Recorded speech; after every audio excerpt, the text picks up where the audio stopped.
막히는 출근길 뉴스엔 급행 열차를 타라. 헬마 뉴스. 답답한 출근길 진짜 뉴스를 시원하게 뚫어드리는 헬마 뉴스. 오늘도 헬마우스 임경빈 작가 나와 있습니다. 안녕하세요. 안녕하세요. 헬마우스입니다. 제가 임경빈 작가 들어오자마자 네. 원색으로 빨강, 노랑, 파랑 한번 입어봐라 그랬어요. 신호등처럼. 네, 내일 입고 오시는지 한번 보겠습니다. 한번 해보겠습니다. 자, 오늘도 첫 번째 소식은 결국 또 신종 코로나 바이러스 관련 소식입니까? 네, 어제 추가 확진자가 이제 3명이 확인이 되면서 그러니까요. 지금까지 확인된 확진자는 19명이고요. 네. 한 명이 퇴원을 하면서 이제 치료를 받고 있는 사람은 18명이 됐습니다. 자, 이런 가운데 이제 지역사회로의 확산을 막고 방역망을 유지하기 위해서 그 정부에서는 연일 강경한 조치가 나오고 있는데요. 어제는 네. 이제 교육계에서 나왔습니다.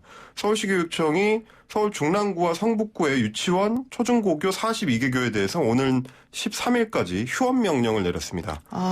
신종 코로나 바이러스 확진자가 방문을 했던 지역이기 때문인데 네. 기존에도 이제 학교별로 자체 휴업을 하는 사례는 있었는데 이번처럼 이렇게 교육청이 휴업 명령을 직접 내리기는 처음입니다. 네. 이미 이제 어제까지 전국에서 372개 교가 자체적으로 휴업 중이었기 때문에 상당히 많은 학교들이 이제 이번 코로나 바이러스 사태로 인해서 영향을 받게 된 셈입니다. 그러니까는 확진자가 3명 늘었지만 그래도 예. 또 퇴원하신 분도 계시고 퇴원 네. 예정인 분도 계시고 예. 그래서 조금 다행이긴 한 것 같긴 한데 어쨌든 예. 교육청에서는 휴업 명령을 내렸다 이거군요. 네네. 그러니까 선제적으로 조금 강경하게 그 조치를 이어가는 모양새고요. 네. 교육부는 이제 어제 대학들한테 개강 연기를 공고를 했습니다. 그러니까 네. 이제 중국에서 춘절 연휴가 끝나면서 그 국내로 돌아오는 중국인 유학생들의 입국이 빨라지고 있기 때문에 네. 그걸 이제 고려한 결정인데요. 중국 전역을 방문했던 유학생이나 한국 학생들, 교직원들에 대해서 등교 중지 그리고 이제 자율 격리 조치도 시행하기로 했습니다. 그야말로 이제 정부 부처가 그 모든 정부 부처가 나서서 바이러스의 확산을 막기 위해 강력한 조치를 내놓고 있는 상황입니다. 외국에서는요, 이 대학생들 뭐 장기 휴업 사태가 길어지게 되면요, 네. 학생들 등록금이 워낙 비싸니까 그렇죠. 예. 온라인 수업을 한다 이렇게 나오면서 그럼 수업료 좀 돌려주세요 이런 운동도 있대요. 우리도 좀 그렇게 해야 되는 걸까요? 우리 아직 그렇게까지는 안 하고 있기 때문에 좀 기다려봐야 네. 될 것 같고요. 자, 그러면은 바이러스와의 싸움이 금방 끝날 것 같지는 않다, 뭐 이런 얘기 나오잖아요. 그런데 여기 또 부수적으로 정말 하면 안 되는 인종 혐오들이 튀어나오고 있다. 예. 이러더라고요. 예, 해외에서 이런 소식들이 지금 전해지고 있습니다. 특히 이제 서구권에서는 네. 그 중국인뿐만 아니라 동양인 전체에 대한 혐오가 나타나고 있다 이런 소식인데요. 네. 국내에서도 사실은 뭐 초기에 중국인이나 중국 출신 동포들에 대해서 이런 일부 혐오가 나타나기도 했었는데 정작 해외에 나가면 그 사람들은 한국인과 중국인들을 구분하지 않는다는 게 문제입니다. 그래서 이제 모두 싸잡아서 차별을 하는데요. 그 동양인들을 향해서 공격적인 혐오를 쏟아내고 심지어 범죄를 저지르기도 한다는 소식입니다. 온라인에 올라온 사례들을 제가 어제 몇 개 찾아봤는데 네. 아일랜드에서는 지나가는 동양인 여성을 향해서 코로나! 이렇게 소리를 지르고 막 비웃고 자기들끼리 그런 낄낄대는 영상이 올라왔고 페루에서는 동양인 관광객을 향해서 코로나 바이러스가 왔다! 이렇게 막 얘기를 하면서 쫓아다니면서 촬영을 하는 그런 영상이 공개되기도 했고 그 굉장히 폭력적인 그 미국 뉴욕에서의 영상인데 지하철역 안에서 갑자기 이제 동양인 여성을 향해서 욕설을 하면서 자기가 막 감염됐다면서 너한테 옮겼다 이러면서 이제 폭행을 가하는 그런 영상이 올라오기도 했습니다. 정말 미성숙한 사람들인 것 같은데 제가 여기서 딱 본 거는 동양인 여성을 향해서 이런 게 특히 많다. 왜냐하면 항상 이제 뭐 폭력이라는 거는 가장 그렇죠. 약한 존재를 향하게 돼 있기 때문에 이제 이런 양상이 나타나는 것 같습니다. 이게 마찬가지로 이제 이런 어떤 불안의 시대, 지금처럼 알 수 없는 어떤 감염병이 번지고 그런 상황에서는 나와 다른 사람, 조금이라도 나와 다른 사람들을 적으로 몰아서 공격하거나 내가 봤을 때 만만한 사람을 그렇죠. 이렇게 공격하는 현상이 나타나는 거기 때문에 우리가 좀 더 성숙한 태도를 가지고 이성을 뭐 제대로 차릴 필요가 있다. 그러니까 이렇게 항상 생각이 뭐 듭니다. 여성이나 뭐 노인 이런 사람들을 향해서 이런 그렇죠. 식의 그런 비하나 이런 네. 뭐 공격, 분노 이런 것들을 폭발시키는데 네. 정말 그러고 싶으면은 센 사람한테 하세요. 너무 비겁하지 않아요? 그러니까요. 차라리 이제 제대로 그 대응 조치를 못 하고 있는 뭐 정부를 향해서 비판을 그렇죠. 한다든지 그런다면 모르겠는데 이런 식으로 이게 나오는 거는 정말 좀 자제를 해야 될 것 맞습니다. 같습니다. 그런데 이제 이런 식으로 또 하는 것도 나쁘긴 한데 또 그 근본적인 원인을 따져보면은 미지의 질병에 대한 불안이나 공포 그렇죠. 이런 거가 있더라 이런 그러니까 얘기죠. 제가 이번 전국에서 그 자주 드는 비유가 그 영화 부산행에서 네. 뭐 김의성 씨가 맡았던 그 일종의 악역 캐릭터 그런 사람들이 사실 어떤 뭐 이런 공포 상황에서 이제 반사적으로 그런 게 이제 튀어나오는 건데 우리는 이제 다들 문명인 아니겠습니까? 그러니까 그렇죠. 좀 이성을 가지고 어떻게 대응을 하는 게 좋을지 침착하게 좀 생각을 해볼 필요가 있을 것 같습니다. 네, 맞습니다. 특히 외국 서양 분들, 네. 동양인들 구분을 좀 잘 해보세요. 그리고 또. 예, 정신 차리십시오. 그래서 네. 이제 유럽에 있는 동양인들이 오죽하면 나는 바이러스가 아니다라는 해시태그 운동까지 벌이고 있을 정도니까 안타까운 마음이 듭니다. 네, 우리 정말 반성을 해야 될 것 같고요. 자, 두 번째 소식은 뭡니까? 자유한국당 그 황교안 대표의 총선 출마 지역이 점점 어떻게 될지 늦어지면서 네. 당내 혼란도 이제 커지고 있다는 소식입니다. 일각에서는 리더십이 흔들리는 거 아니냐 이런 얘기까지 나오는데요.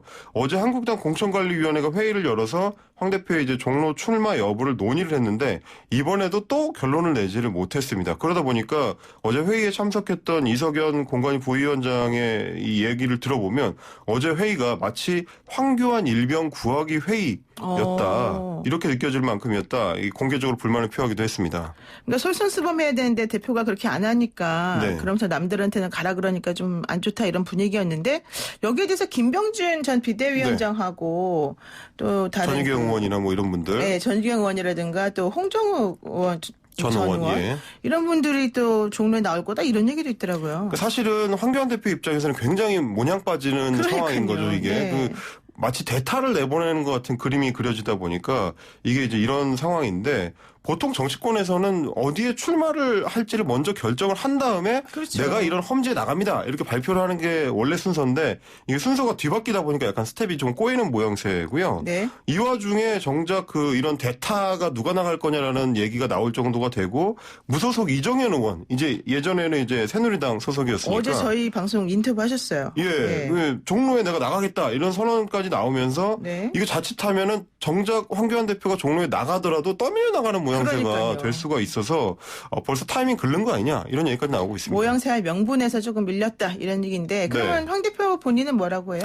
어제 이제 좀 그 기자들이 적극적으로 질문을 하니까 이런 얘기를 했습니다. 제 판단에 따라서 제 스케줄에 따라서 한다. 이리 와라 그러면 이리 가고 뭐 이때 발표하라 그러면 발표하고 이거는 맞지 않다. 이렇게 답변을 했는데요. 네, 근데 그렇게 되면은 그 황 대표가 험지 가라고 했던 다른 나머지 사람들도 같은 말 할 수 있는 거 아니에요? 그렇습니다. 이게 어떻게 보면은 자기 자신한테 향하는 말이 될 수도 있는 건데 게다가 이게 그 워딩의 어떤 모양새를 보면 이리 와서 붙자라고 하면은 뭐 내가 거기 가는 게 아니다 이런 얘기를 한 건데 영화 친구의 대사를 제가 다시 한번 그 인용을 하자면 네. 내가 네 시다버리가 이렇게 하는 셈이 되는데 그러니까 상대한테 끌려다니지 않는다 이런 의지를 보인 거긴 한데 듣기에 따라서는 조금 초조해하는 거 아니냐 이렇게 해석될 수도 있는 부분입니다. 그러니까 이거는 사실 정무적으로 썩 잘 만들어진 워딩이라고 하기는 좀 어려운 거죠. 그럼 앞으로 이제 어떻게 되는 거예요? 이게 시간이 갈수록 점점 더 앞을 내다보기가 좀 어렵게 되고 있습니다.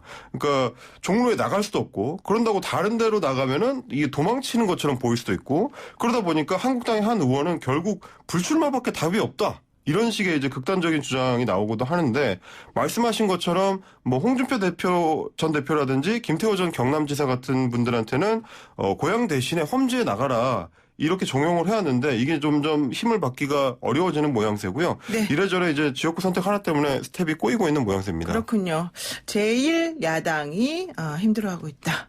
공천 관련. 자, 또 세 번째로는 한진그룹 경영권 분쟁 문제가 또 새로운 국면으로 전환되고 있다. 접어들고 이런 있습니다. 얘기 있네요. 예, 조은태 회장하고 이제 조현아 전 대한항공 부사장 측이 이제 줄다리기를 해왔는데 일단 엊그제 이제 어머니인 이명희 정석기업 고문하고 동생인 조현진 한진칼 전무가 조원태 회장 측에 이제 손을 들어주면서 지분 싸움이 더 팽팽해졌습니다. 이렇게 네. 해가지고 이 양측이 조 전 부사장 측은 31.98%, 98%, 조 회장 측은 33.45%, 이래서 이제 불과 한 1.5% 정도 그렇죠. 차이밖에 안 나는 상황이 됐고, 좀 특이할 만한 점은 지난해 크리스마스 무렵에 사실 그 이명희 고문하고 조 회장하고 이 말 그대로 피를 보는 갈등이 있었거든요. 네네. 근데 정작 이제 경영권 갈등 앞에서는 가족이 손을 잡고 맞서는 모양새를 이제 취하게 됐습니다. 다만 이제 그 이게 좀 여러 가지로 이 갈등 요소가 많이 남아 있는데 소액주주들이 여전히 그 조 회장 측에 그렇게 썩 우호적이지 않다라는 여론도 있고요.